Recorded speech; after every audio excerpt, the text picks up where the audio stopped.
Like a light bulb flickering on, Lara saw another puzzle piece connect just as she made the same connection. But it was Nick who beat her to voicing it. The bomb at the Williamsburg police station was my fault. It was a line from William Walsh's suicide note. And now, it made sense. Terrible sense. "My brother was given a choice," James said, voice undeniably raw. He kept his eyes on the table as well as the fist he'd balled. He slammed that fist down hard. No one was surprised by it. "He was given a fucking choice, and he chose to keep his secret instead of expose it. A decision that got a lot of people killed." James cut a look filled with daggers to Victoria before throwing his chair back and standing.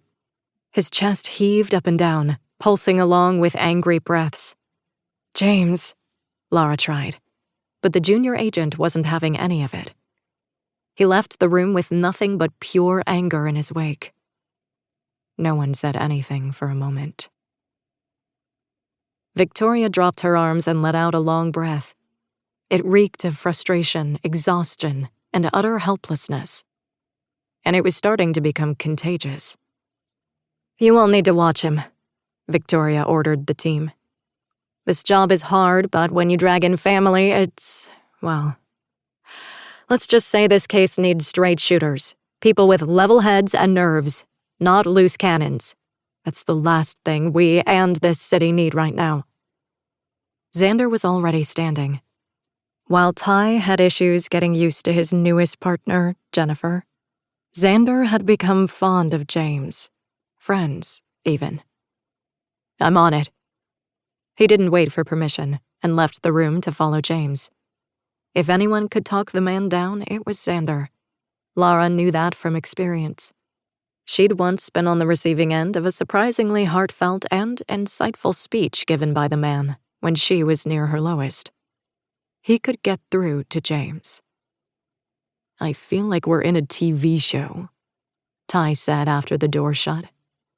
"One where the plot is a simple damned if you do, damned if you don't." He shook his head. He was the oldest of the CMU agents at 36, aside from Victoria. But most days it didn't show. Today, it did. Lines of wear and tear, emotional and physical, dragged down his expression. "At least now we know what we're dealing with," Nick spoke up.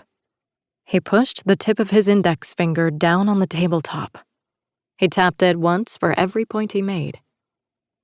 "So far, our targets seem to be powerful, influential people in key positions throughout the city, all with what our whisperer deems as dark or dirty secrets. He gives his targets a choice, exposure or innocents' deaths on their conscience," Jennifer said, looking up from the notepad she'd produced. "It isn't enough to flat out kill his targets.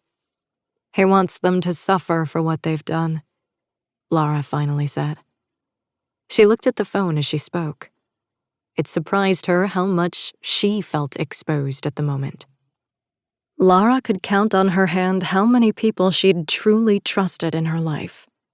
With even fewer fingers on that same hand, she could count how many people she'd trusted had betrayed her confidence. However, Victoria Russo had never made that particular list. She'd been Lara's mentor, her boss, and her friend for years.